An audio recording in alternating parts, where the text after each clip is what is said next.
اے پیغمبر صلی اللہ علیہ وآلہ وسلم، جو چیز خدا نے تمہارے لیے جائز کی ہے تم اس سے کنارہ کشی کیوں کرتے ہو؟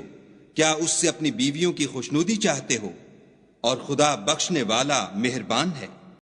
خدا نے تم لوگوں کے لیے تمہاری قسموں کا کفارہ مقرر کر دیا ہے، اور خدا ہی تمہارا کارساز ہے، اور وہ دانا اور حکمت والا ہے۔ اور یاد کرو جب پیغمبر نے اپنی ایک بیوی سے ایک بھید کی بات کہی تو اس نے دوسری کو بتا دی جب اس نے اس کو افشا کیا، اور خدا نے اس حال سے پیغمبر کو آگاہ کر دیا تو پیغمبر نے ان بیوی کو وہ بات کچھ تو جتائی اور کچھ نہ بتائی۔ تو جب وہ ان کو جتائی تو پوچھنے لگیں کہ آپ کو یہ کس نے بتایا؟ انہوں نے کہا کہ مجھے اس نے بتایا ہے جو جاننے والا خبردار ہے۔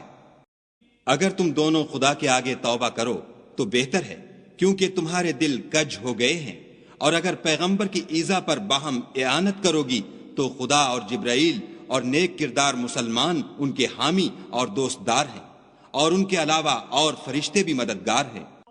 اگر پیغمبر تم کو طلاق دے دیں تو عجب نہیں کہ ان کا پروردگار تمہارے بدلے ان کو تم سے بہتر بیویاں دے دے، مسلمان، صاحب ایمان، فرما بردار، توبہ کرنے والیاں، عبادت گزار، روزہ رکھنے والیاں، بن شوہر اور کنواریاں۔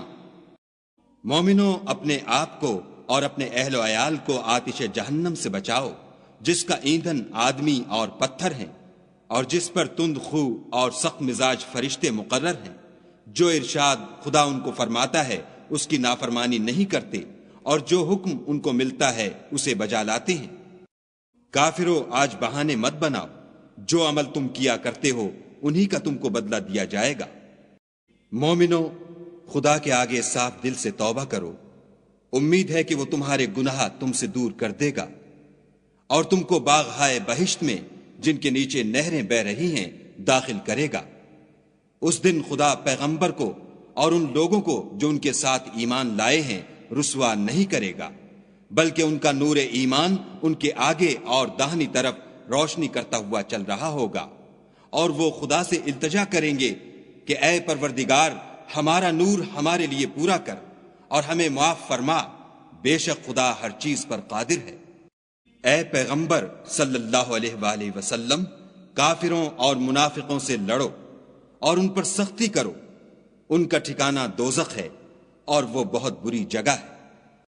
خدا نے کافروں کے لیے نوح کی بیوی اور لوط کی بیوی کی مثال بیان فرمائی ہے۔ دونوں ہمارے دو نیک بندوں کے گھر میں تھیں، اور دونوں نے ان کی خیانت کی، تو وہ خدا کے مقابلے میں ان عورتوں کے کچھ بھی کام نہ آئے، اور ان کو حکم دیا گیا کہ اور داخل ہونے والوں کے ساتھ تم بھی دوزخ میں داخل ہو جاؤ۔ اور مومنوں کے لیے ایک مثال تو فرعون کی بیوی کی بیان فرمائی کہ اس نے خدا سے التجا کی کہ اے میرے پروردگار، میرے لیے بہشت میں اپنے پاس ایک گھر بنا، اور مجھے فرعون اور اس کے اعمال زشت معال سے نجات بخش، اور ظالم لوگوں کے ہاتھ سے مجھ کو مخلصی عطا فرما۔ اور دوسری عمران کی بیٹی مریم کی، جنہوں نے اپنی شرمگاہ کو محفوظ رکھا تو ہم نے اس میں اپنی روح پھونک دی، اور وہ اپنے پروردگار کے کلام اور اس کی کتابوں کو برحق سمجھتی تھی اور فرما برداروں میں سے تھی۔